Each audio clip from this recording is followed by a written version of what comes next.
Vous regardez notre émission vidéoblog, ce n'est pas compliqué. Aujourd'hui, je vais vous parler de la quatrième dimension et je n'y suis pas encore dans la quatrième dimension, même si vous voyez une chaise vide. En fait, je vais revenir dans la troisième dimension et commencer l'émission. Bonjour à tous, me revoilà.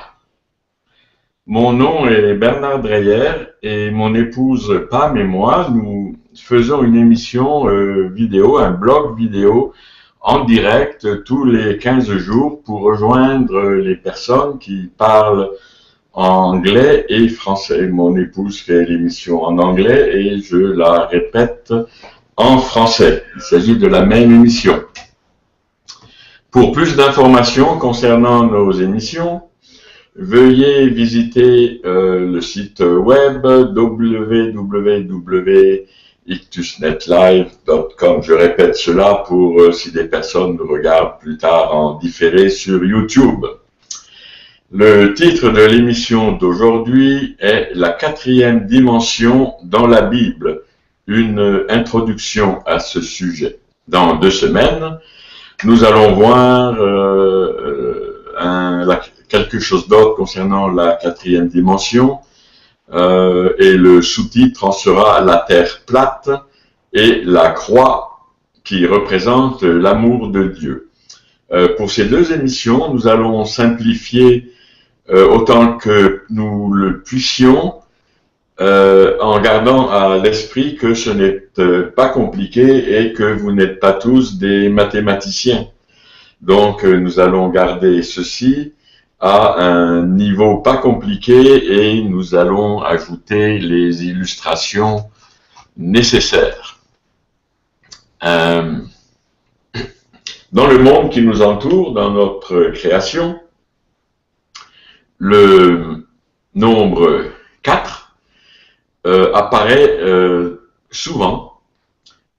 Exemple, sur la Terre, nous avons 4 directions, le nord, le sud, l'est et l'ouest. Nous avons 4 saisons, l'été, l'automne, l'hiver et le printemps. Sauf au Canada. Au Canada, il y a seulement, où j'ai habité, il y a seulement, pour nos amis canadiens, il y a seulement 2 saisons. L'hiver et le 1er août. C'est une blague. OK? Il y a 4 choses qui composent notre univers: l'énergie, l'espace, la matière et le temps. Et sur Terre, nous avons besoin, en tant qu'être humain, de 4 éléments. La terre, l'air, le feu et l'eau. Et donc, notre journée est généralement divisée aussi entre... il y a 4 divisions. Le matin, midi, le soir et minuit. Nous allons voir s'il y a des exemples dans la Bible où le nombre 4 est utilisé. Et la Bible mentionne plusieurs fois le nombre 4 et je vais vous en lire quelques exemples. Par exemple, dans Matthieu 24, 31, il est écrit « Il enverra ses anges rassemblés au son des trompettes éclatantes, ses élus des 4 coins du monde, d'un bout à l'autre de l'univers. » Dans Jean 11, 17, vous pouvez lire « À son arrivée, Jésus apprit qu'on avait enseveli Lazare depuis 4 jours déjà. » Dans Jean 19, 23, « Lorsque les soldats eurent crucifié Jésus, ils prirent ses vêtements et en firent 4 parts, une pour chacun d'eux. Restait la tunique qui était sans couture, tissée d'une seule pièce de haut en bas. » Et finalement, un autre exemple dans Apocalypse 7, 1. « Après cela, je vis 4 anges. Ils se tenaient debout aux 4 coins de la terre. Ils retenaient les 4 vents de la terre pour qu'aucun vent ne souffle ni sur la terre, ni sur la mer, ni sur aucun arbre. » Okay. Il y a aussi des... ça, c'est ce que je vous ai lu là, c'est pour le chiffre 4. Maintenant, il y a des endroits dans la Bible où on nous parle de quatre choses importantes. Bien sûr, vous le savez, il y a les quatre évangiles, Marc, Jean, Luc. Okay. Et dans Genèse 10, par exemple, nous pouvons lire, concernant les générations des fils de Noah, une illustration de quatre éléments. Par exemple, au verset 5, on nous parle des descendants, des nations, de la langue et des tribus. Au verset 20, des descendants, des tribus, langue et nations. Et au verset 31, descendants, langue, tribus et nations. Vous pouvez vous rendre compte que dans ces trois versets, l'ordre est différent ou l'ordonnancement a varié, mais les quatre éléments sont toujours préservés et nous voyons les mêmes. Maintenant, je vais vous lire dans l'Ancien Testament, au 11e chapitre de Job, les versets 7 à 9. Prétends-tu pénétrer les profondeurs de Dieu, saisir la perfection du Tout-Puissant? Elle est plus haute que le ciel. Que feras-tu? Et plus profonde que l'abîme. Qu'en sauras-tu? Elle est plus longue que la terre, plus large que la mer. Okay? Donc, dans ces deux versets, enfin au verset 8, on voit que l'on mentionne haut, profond, long et large. Okay? En parlant de la perfection de Dieu. Haut, la perfection, elle est haute, elle est profonde, elle est longue et elle est large. Faisons vite un saut dans le Nouveau Testament et faisons une comparaison avec Éphésiens 3,18. Mais pour le mettre en contexte, je vais vous lire Éphésiens 3, les versets 17 à 19. Que le Christ habite dans votre cœur par la foi. Enraciné et solidement fondé dans l'amour, vous serez ainsi à même de comprendre avec tous ceux qui appartiennent à Dieu combien l'amour du Christ est large, long, élevé et profond. Oui, vous serez à même de connaître cet amour qui surpasse tout ce que l'on peut en connaître, et vous serez ainsi remplis de toute la plénitude de Dieu. Bon, si on se réfère, on compare à l'11e chapitre de Job au verset 8, où on voit haut, profond, long et large. Bon, dans Éphésiens, c'est un peu dans l'ordre différent, mais c'est exactement les mêmes mots. On voit que l'amour de Christ est large, long, élevé et profond. Au cours de l'émission prochaine, nous verrons tout cela en détail, surtout Éphésiens 3, 18, parce que c'est très important. Okay. Dans le livre des Hébreux, au verset 4, on peut lire « Et Dieu a authentifié leur témoignage en y ajoutant le sien, c'est-à-dire en accomplissant toutes sortes de signes miraculeux, d'actes extraordinaires, manifestations diverses de sa puissance, et en accordant à ses témoins, selon sa propre volonté, de recevoir chacun sa juste part de l'Esprit Saint. » Vous allez vous demander qu'est-ce que ça a à voir avec 4 et 4 éléments. En fait, si vous relisez ce texte, vous verrez que il y a dans ce verset les 4 témoins de Dieu sur la terre. 3 de ces témoins sont impersonnels, les signes miraculeux, les actes extraordinaires ou miracles aussi, les manifestations diverses de sa puissance.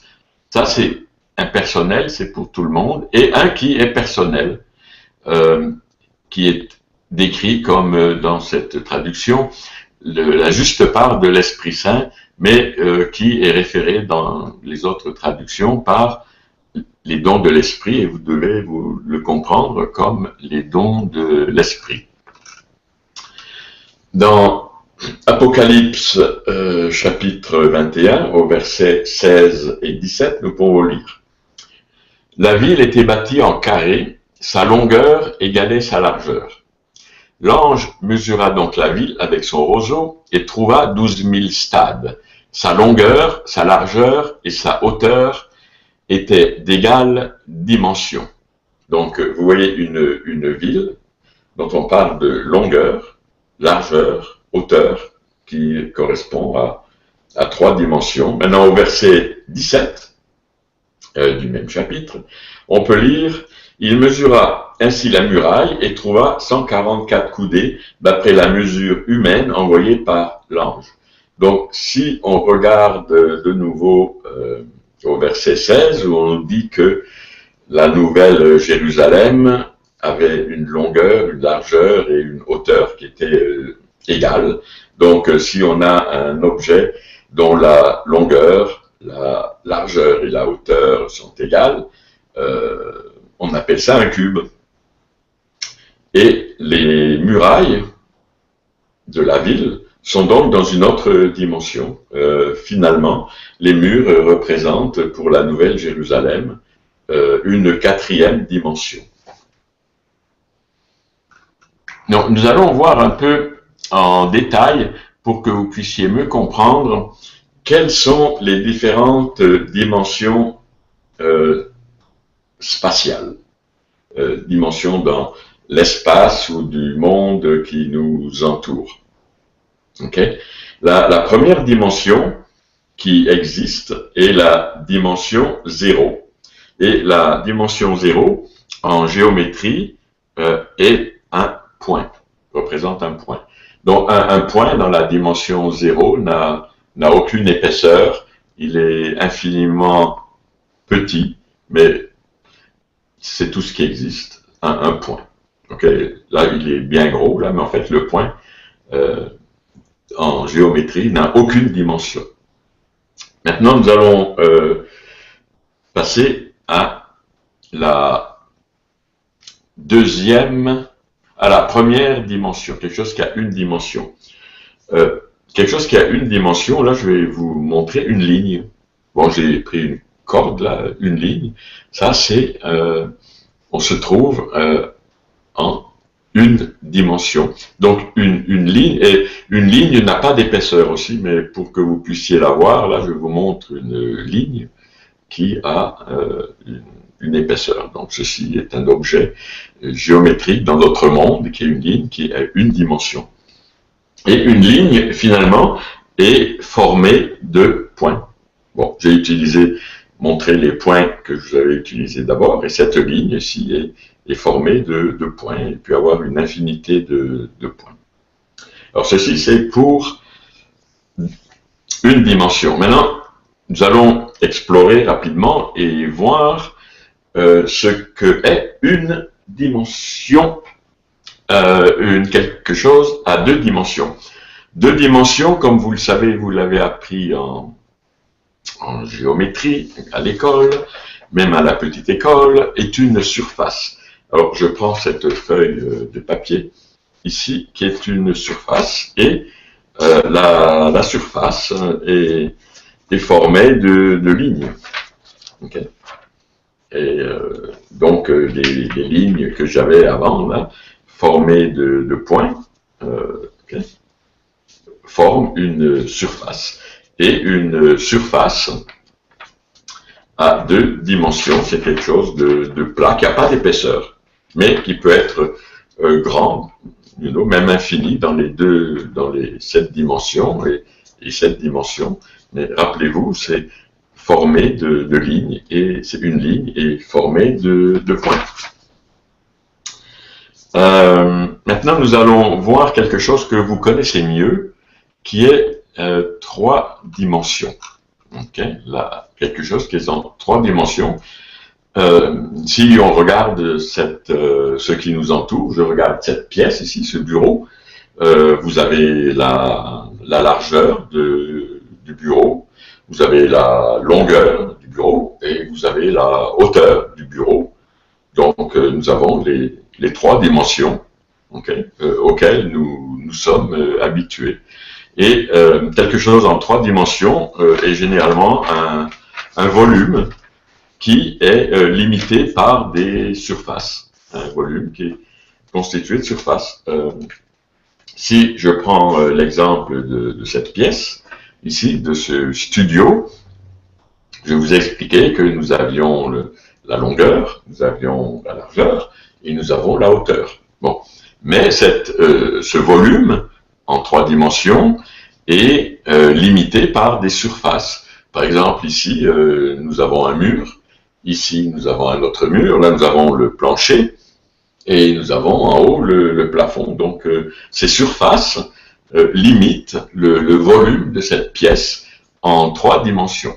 Alors, étant donné que nous sommes des humains, nous vivons dans ce monde et nous connaissons ce monde. Et je le répète, nous appelons les 3 dimensions communément longueur, largeur et hauteur. En géométrie, on appelle ça X, Y et Z, les 3 dimensions. Et l'objet type des 3 dimensions est un cube. Et le cube, je vous en montre un ici, là tout le monde sait ce que c'est qu'un cube. Et il est délimité, okay, le volume de ce cube est délimité par des surfaces, comme vous voyez ici, qui, elles, sont en 2 dimensions. Donc ce cube est limité dans sa forme par 6 surfaces, et ces surfaces sont individuellement en 2 dimensions. Okay? Et ces surfaces que vous voyez ici, qui sont des carrés, elles sont liées ensemble et elles forment le cube.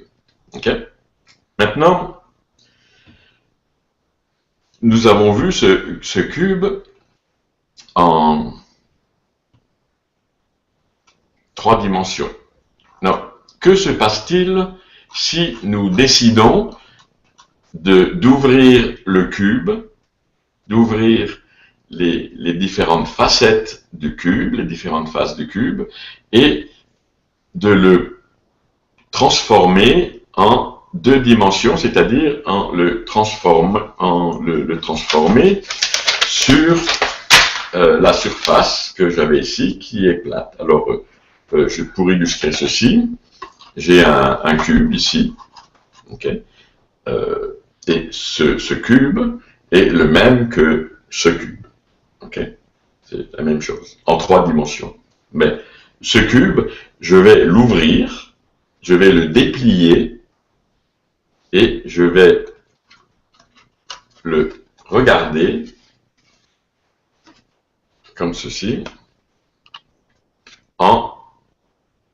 sur une surface plate. Alors j'ai ma surface que je vous ai montrée en 2 dimensions, et je mets mon cube sur cette surface plate, et vous vous apercevez que le cube que j'avais en 3 dimensions, ici, quand je le déplie sur une surface plate, si je le déplie de la 3e dimension à la 2e dimension, nous obtenons une croix. Okay? Ceci est très important dans la suite de ce que je vais présenter. Rappelez-vous bien que le cube en 3 dimensions, quand il est déplié en 2 dimensions, nous obtenons une croix. Okay. Bon. Il y a donc, nous avons vu les espaces que nous connaissons, que nous pouvons pratiquement voir, même si c'est une ligne et n'a pas d'épaisseur, ou un point. On vous avait appris en géométrie que généralement un point est l'intersection de 2 lignes. Nous avons vu la surface, nous avons vu le volume, donc nous avons vu 3 dimensions. Existe-t-il des dimensions au-dessus ou plus grandes que 3? Oui, ça existe, et je vais vous en montrer. C'est ce que l'on appelle des hyperespaces. Et un hyperespace est un espace de plus de 3 dimensions. Donc, le premier hyperespace dans la suite de 0, 1, 2 et 3 dimensions, donc, est la 4e dimension ou l'espace en 4 dimensions. Donc, la 4e dimension de l'espace n'est pas le temps, ce n'est pas l'espace extra-atmosphérique, ce n'est pas l'espace où on trouve les étoiles, etc. Il s'agit d'une autre direction spatiale qui est en fait est perpendiculaire à toutes les autres directions. Bon, c'est quelque chose que l'on ne peut pas imaginer, que l'on ne peut pas voir réellement, parce que nous sommes dans la 3e dimension et on ne peut pas voir nous-mêmes, avec nos propres sens, les dimensions qui sont au-dessus de 3 dimensions. Donc, la façon dont on peut l'imaginer ou le visualiser dans sa tête, si on veut, parce qu'on ne peut pas le voir, c'est de se dire que la 4e dimension est une extension de l'espace à 3 dimensions que nous connaissons et dans lequel on pouvait voir un cube ou une maison ou des choses comme ça. Et il faudrait s'imaginer, pour le visualiser dans sa tête, un nombre de mondes en 3 dimensions qui sont empilés les uns sur les autres. Okay, donc là, ça devient compliqué. C'est donc quelque chose où on les empile, les mondes, les uns sur les autres. Okay? Alors, pour illustrer ceci,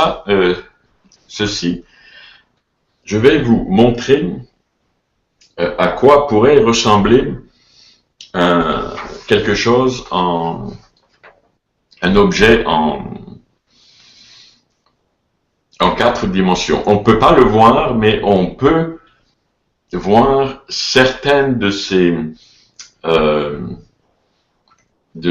propriétés. On peut les voir on peut essayer de les dessiner. Par exemple, si on a ce cube que je vous ai montré avant en 4 dimensions et que on attache à ce cube 8 autres cubes dans cet espace, dans ce nouvel espace, on peut obtenir quelque chose qui ressemble à ça, mais que l'on doit voir toujours en mouvement. Parce que, donc, ici, ce serait la projection sur notre Terre, ici, d'une partie d'un cube en 4 dimensions. C'est quelque chose qui existe, mais on ne le voit pas. Et nous en avons fabriqué un, qui est donc le même que celui-là, qui est, vous voyez ici, c'est un petit cube, là, qui, lui, se trouverait dans une dimension supérieure, qui est la 4e dimension. Donc, comme on ne peut pas le voir, puisque nous vivons en 3 dimensions, ce que nous pouvons faire, c'est de déplier ce cube, cet hypercube en 4 dimensions. Ce que nous pouvons faire, c'est de le déplier dans notre univers en 3 dimensions, de la même manière que j'ai pris ce cube de 3 dimensions, que j'ai déplié en 2 dimensions. Donc, ici, par un tour de magie, je vais prendre un cube en 4 dimensions, qu'on ne peut pas vraiment représenter, et je vais le déplier dans notre monde en 3 dimensions. Donc, si je prends ce cube de 4, qui est dans la 4e dimension, et je le déplie dans notre monde d'aujourd'hui, j'obtiens, comme vous le voyez ici, une croix qui est composée de 8 cubes, 8 cubes élémentaires, qui formaient ce cube en 4 dimensions, et maintenant je l'ai projeté dans le monde que je connais, de la même manière que j'ai projeté le cube en 3 dimensions, je l'ai projeté en 2 dimensions, mais la seule différence, c'est que j'ai obtenu en 3 dimensions, en le dépliant, un objet en 3 dimensions qui est formé de 8 cubes. Donc pour vous montrer que ça peut se faire, on en a fabriqué un qui est ici. Vous voyez ce cube ici, attendez, je vais essayer de vous le voyez mieux là. Ce cube est formé de 8 cubes. Ok. En regardant par là, on en aura 4, mais en fait, il y a 8 cubes. Et ceci est un cube en 4 dimensions qui a été déplié dans notre espace en 3 dimensions. J'essaye que ce ne soit pas trop compliqué, mais c'est quand même quelque chose qui est important. Donc, dans 2 semaines, enfin la prochaine émission, nous vous expliquerons comment ce cube, ici, que vous voyez, s'applique à Éphésiens 3, 18, que j'ai mentionné plus haut. Ok? Je ne sais pas si vous êtes au courant ou vous connaissez le fameux peintre espagnol Salvador Dalí. Bon, il a peint des choses qui sont, certaines sont un peu bizarres ou ésotériques, mais il a quand même eu dans sa vie c'est le peintre avec les moustaches comme ça, les grandes moustaches tournées. Dans sa vie, il a quand même eu une période chrétienne où il a peint, où il a essayé de dépeindre comment il voyait certains éléments de la chrétienté.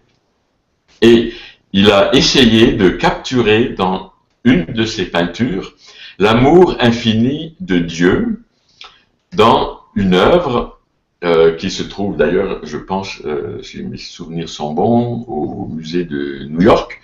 C'est une œuvre que on appelle la crucifixion, mais qui est aussi appelée en latin Christus hypercubus, Christ dans un hypercube, ou le Christ dans un cube à 4 dimensions. Donc dans cet ouvrage célèbre que je vais vous montrer, Dalí montre le Christ en croix sur un hypercube déplié. Alors, je vais vous le montrer ici. Dans le document que l'on va joindre à la vidéo, le document PDF, vous pourrez voir en grand détail cette peinture parce que nous l'avons ajoutée. Donc le cube que vous voyez ici, sur lequel est le Christ, là, vous voyez le cube ici, là, le cube, en fait c'est 8 cubes, c'est exactement le même que celui-là, si vous regardez. C'est le même cube, donc c'est le cube en 4 dimensions qui a été déplié dans notre espace, et en le dépliant dans notre espace, on obtient 8 cubes, et Jésus se trouve en croix sur les 8 cubes. Okay. Donc, si vous regardez l'ombre de cette croix, que l'on voit ici, l'ombre de cette croix en 3 dimensions, vous voyez l'ombre de la croix, et l'ombre de la croix sur le carrelage représente une croix comme ceci. Oui, là. Je vais montrer ici, là. C'est la croix que vous voyez en bas, là. Donc, ce que l'on sait, c'est que Dalí, il connaissait les principes mathématiques derrière son travail, et il avait décidé de montrer le Christ en tant que maître de différents espaces ou de différentes dimensions. Donc, dans cette peinture, on nous montre le Christ, qui est le maître de de 4 dimensions, de 3 dimensions et de 2 dimensions dans cette peinture. Donc c'est une peinture remarquable de Salvador Dalí. Donc, jusqu'à présent, donc, nous avons vu les dimensions 1, 2, 3, 0, 1, 2, 3 et 4. Existe-t-il des dimensions supérieures? La réponse est oui, il existe des dimensions supérieures. Par exemple, en physique avancée ou physique de pointe, telle que la théorie des cordes, etc., on considère des espaces de dimensions bien supérieures. Par exemple, une des théories dans la physique moderne que l'on appelle la théorie M ou M-théorie est une extension de la théorie des cordes et elle identifie 11 dimensions. 11 dimensions de l'espace-temps. Et là, ça devient très compliqué et en dehors de notre enseignement, mais vous avez dû entendre au cours des dernières semaines, par exemple, que le prix Nobel de physique cette année a été attribué à 2 scientifiques qui ont découvert une particule qui s'appelait le Higgs boson. Donc c'est une particule extrêmement petite qui se trouve pour la décrire, on a besoin de 11 dimensions ou plus. Bon, là je voudrais faire peut-être une mise au point. Vous allez me dire ce qui est en 4 dimensions, dont le cube dont je vous ai parlé, qui est déplié en 8 cubes dans notre espace à nous, je ne le vois pas. Okay? Ben, je vous demande de croire qu'il existe parce que nous pouvons en voir ses effets ici sur Terre. Okay? Je ne le vois pas en 4 dimensions, je peux voir ses effets. Okay. De la même manière que il y a une lampe ici, mais l'électricité qui fait briller cette lampe, je ne vois pas l'électricité. Je ne le vois pas. Mais je vois l'effet que l'électricité a sur cette lampe. Par exemple, si je regarde dehors, là, maintenant, il y a du vent. Le vent, je ne le vois pas. C'est de l'air qui bouge, je ne le vois pas.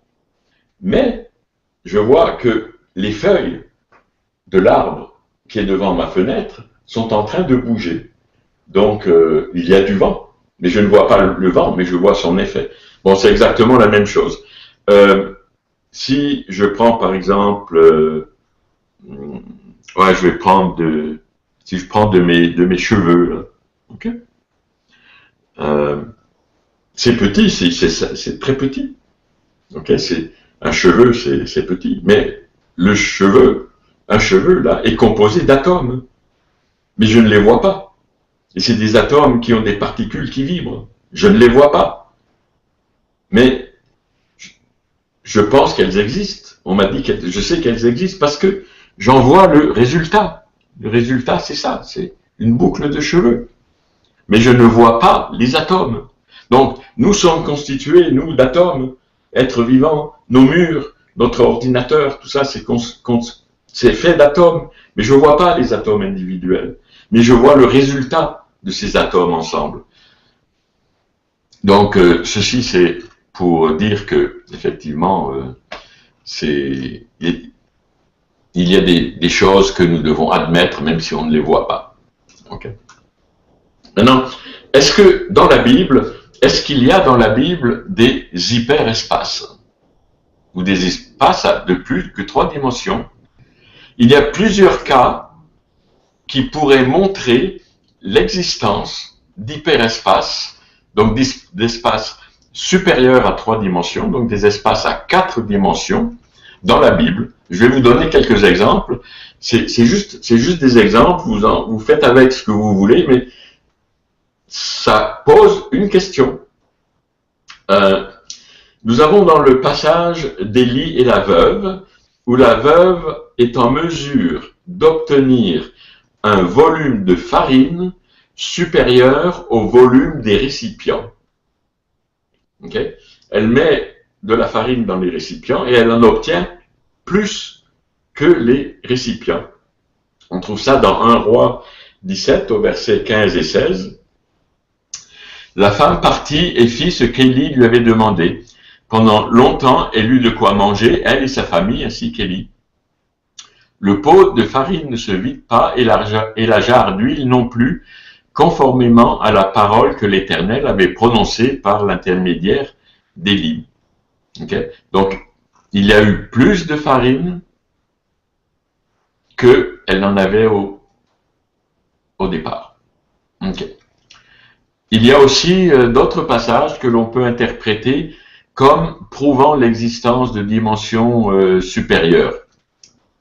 Par exemple, on nous indique dans la Bible certaines disparitions de personnes, et ceci pourrait s'expliquer par le déplacement ou la fuite de ces personnes entre la 3e dimension et la 4e dimension.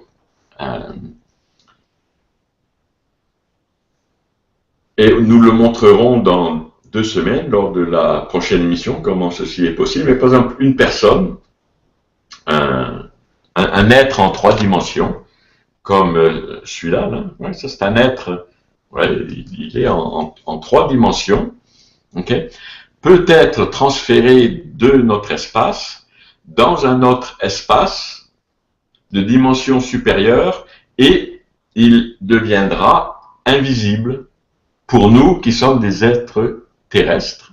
Mais si cette personne quitte l'espace en 4 dimensions, il peut revenir dans l'espace en 3 dimensions, l'espace que nous connaissons, et redevient visible. Donc, nous expliquerons dans la prochaine émission comment cela peut se passer et comment cela est possible. Donc, je vais donner un exemple de ceci dans Genèse 5, 24. Enoch vécut en communion avec Dieu, puis il disparut, car Dieu le prit auprès de lui. Okay?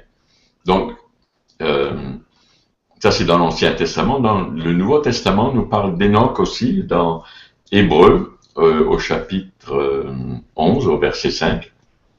Par la foi, Enoch a été enlevé auprès de Dieu pour échapper à la mort et on ne le trouva plus parce que Dieu l'avait enlevé.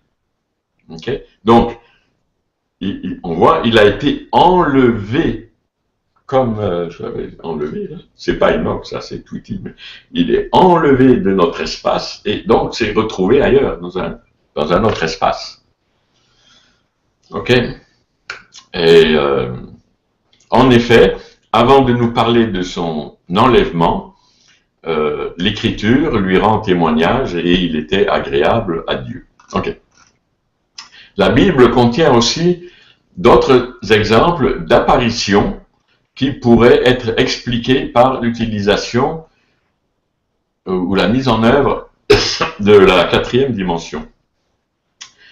À 2 reprises, dans le Nouveau Testament, Jésus entre dans une pièce, okay, à travers les murs, okay, sans utiliser la porte. Okay. Donc Jésus était quelque part, les apôtres sont réunis, la porte est fermée, les fenêtres sont fermées, et Jésus apparaît au milieu d'eux. Donc, il a dû traverser le mur, le toit ou le plancher. On lit ça dans Jean 20, le verset 19. Ce même dimanche, dans la soirée, les disciples étaient dans une maison dont ils avaient verrouillé les portes parce qu'ils avaient peur des chefs juifs. Okay? C'était verrouillé. Jésus vint, il se trouva là au milieu d'eux et il leur dit que la paix soit avec vous. Un autre exemple au 26e verset de Jean 20 aussi. Donc, 8 jours plus tard, après l'événement que je vous ai mentionné, les disciples étaient de nouveau réunis dans la maison. Cette fois-ci, Thomas était avec eux. Jésus vint alors que les portes étaient verrouillées. Il se tint au milieu d'eux et leur dit « Que la paix soit avec vous ». Donc, on voit que Jésus apparaît subitement dans notre espace à 3 dimensions. Où était-il avant? Nous le verrons plus tard. Un autre exemple, on le trouve dans une translation que on ne pourrait finalement expliquer que par l'existence d'une 4e dimension. On trouve ceci au 8e chapitre des Actes des Apôtres, au verset 39 et 40. Quand ils sortirent de l'eau, l'Esprit du Seigneur enleva Philippe et le dignitaire d'Éthiopie ne le vit plus. Celui-ci poursuivit sa route, le cœur rempli de joie.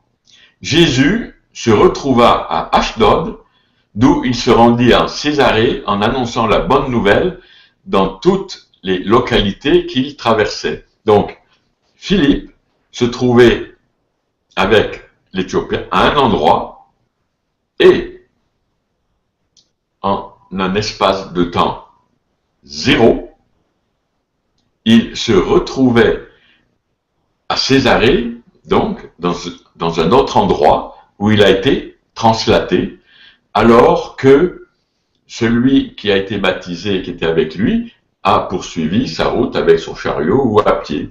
Okay?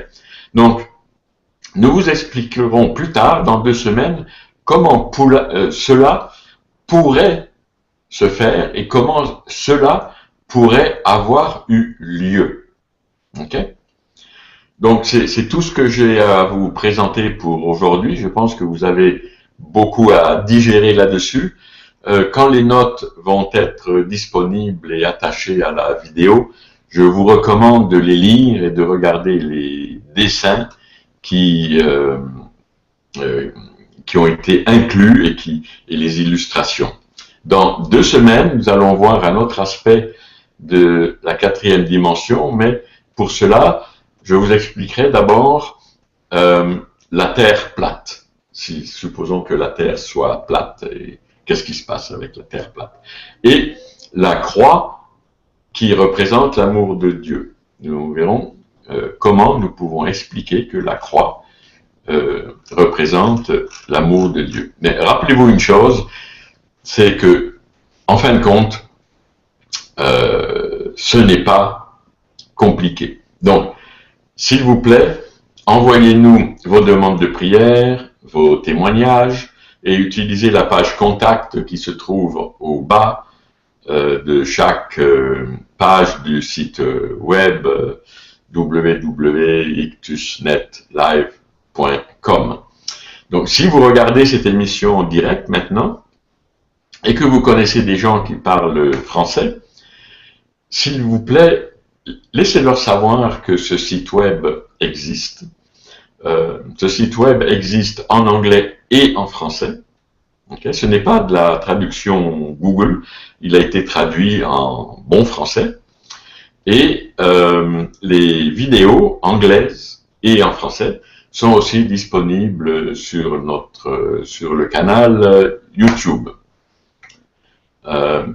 Donc, si vous connaissez des personnes qui ne sont pas membres d'Ictusnet Live, et si ces personnes désirent regarder les émissions vidéo en français en direct, nous vous conseillons de créer un compte utilisateur.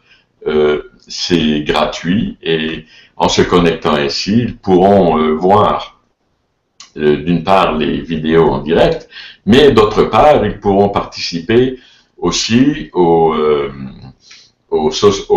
cercle de réseau social.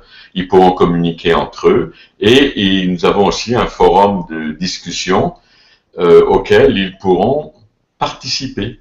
Alors moi, je vous dis à 15 jours et que vous soyez bénis, et mon épouse va venir dans moins de 5 secondes, je pense. La porte s'ouvre, elle arrive pour prier avec vous et Tweety vous accueille, ma chère.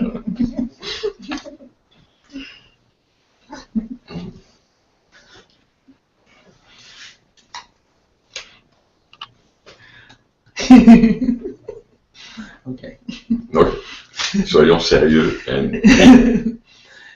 Lord, we just thank you for this time today. Seigneur, nous te remercions pour le temps que nous avons passé ensemble aujourd'hui. Lord, I just pray that the people watching will understand even more how big you are. Et Seigneur, nous te demandons que les gens qui nous ont regardés ou vont nous regarder se rendent compte quelle est ta grandeur, Dieu. That ultimately they have an understanding that even though you are big, that you care about them. Et aussi que les gens comprennent que quelle que soit la taille de Dieu, la grandeur de Dieu, il prend soin de nous ici sur terre. I pray that for those that are sick, they will receive their health. Et pour tous ceux qui sont malades en ce moment, je prie pour qu'ils reçoivent la santé. And I pray for those that are needing financial provisions or other needs met, that those needs are met. Et tous ceux qui ont besoin de provisions financières ou qui ont d'autres besoins, nous prions pour que tous leurs besoins soient rencontrés. And for those that are needing resolution of conflicts, I just pray, Lord, that you would intervene and help those issues be resolved. Et tous ceux qui ont des conflits avec d'autres personnes, etc., nous prions pour que ces conflits soient résolus et disparaissent et que la paix vienne au milieu d'eux. Yes, and I pray that your protection be with each one of them. Et nous te prions, Dieu, que ta protection soit au milieu d'eux jusqu'à ce que nous nous revoyions. Amen. Amen. À dans 15 jours, n'oubliez pas, vous êtes en 3 dimensions, mais la 4e dimension vous attend.